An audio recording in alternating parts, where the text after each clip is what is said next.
결국 소비자 불편만 가중되고 있는 것입니다. 이런 가운데 정부가 내년부터 즉시 적용 가능한 대안을 발표했습니다. 이제 은행에서 돈을 입출금할 때는 바로 이것을 먼저 신청하셔야 된다고 하는데요.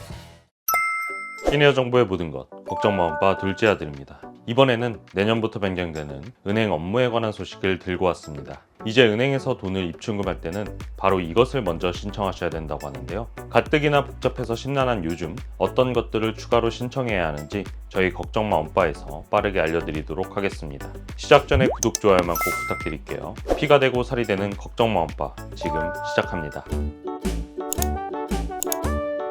최근 스마트폰이 전 국민에게 보급되면서 인터넷 뱅킹으로 은행 업무를 보시는 분들이 많아졌습니다. 하지만 절반에 가까운 국민은 아직도 직접 은행 창구를 이용해서 업무를 보고 있습니다. 고령층 같은 디지털 소외계층은 폰뱅킹으로 복잡한 은행 업무를 보는 것이 만만치 않기 때문인데요. 근데 직접 가는 것조차도 문제가 되는 것이 사실입니다. 바로 은행 영업점이 빠르게 사라지고 있기 때문입니다. 지난 30일 금감원에 따르면 올해 10월 말 기준 은행 점포 수는 총 5,690개로 지난 5년간 1,189개가 폐쇄됐다고 합니다. 어르신들이 가장 많이 쓰시는 국민, 신한, 하나, 우리 등 4대 시중은행이 폐쇄한 점포가 823개로 전체의 70%나 차지했습니다. 요즘 은행에 직접 가고 싶어도 근처에 있는 곳이 없다는 볼멘 소리가 나오는 것도 이 때문입니다. 점포뿐만 아니라 ATM 수도 빠르게 줄어들고 있습니다. 2019년 말 36,000개에 달했던 전국 ATM 수는 27,000개로 25%나 사라졌습니다. 이렇게 은행과 ATM이 빠르게 사라지면서 도대체 은행 업무를 어떻게 봐야 하냐는 불만의 목소리가 커지고 있습니다.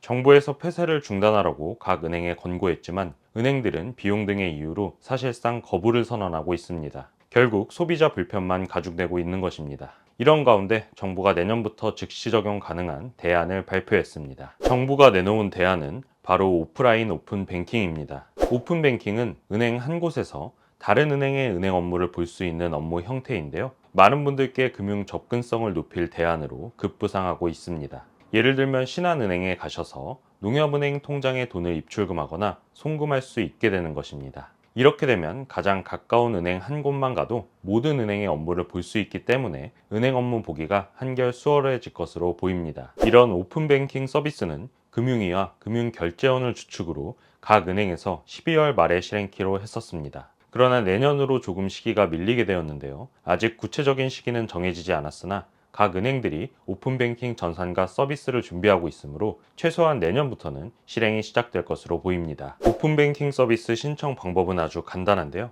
먼저 꼭 신분증을 지참하시고 가주셔야 합니다. 먼저 본인 확인 과정을 거쳐야 하고요. 그 다음에 창구에서 오픈뱅킹 서비스를 신청해 사용해 주시면 됩니다. 단 오픈뱅킹 서비스의 경우 일부 제한되는 은행 업무가 있습니다. 타 은행에서도 입출금이나 송금 같은 업무는 가능하지만 계좌 개설이나 대출 같은 업무들은 불가능하다는 점 꼭 기억해 주세요. 또 다른 소식도 있는데요. 영업점이나 ATM 폐쇄로 인한 불편에 대응하기 위해서 각 은행들이 앞다투어 AI 은행원을 도입하고 있다고 합니다. 이 AI 은행원의 경우에는 은행원이 없어도 은행 업무를 볼 수 있다는 점이 장점입니다. 따라서 은행에서 대기하거나 너무 사람이 많아서 발걸음을 돌리는 경우들이 일부 해소될 것으로 보여 앞으로 더 편리하게 은행을 사용할 수 있을 것으로 기대됩니다.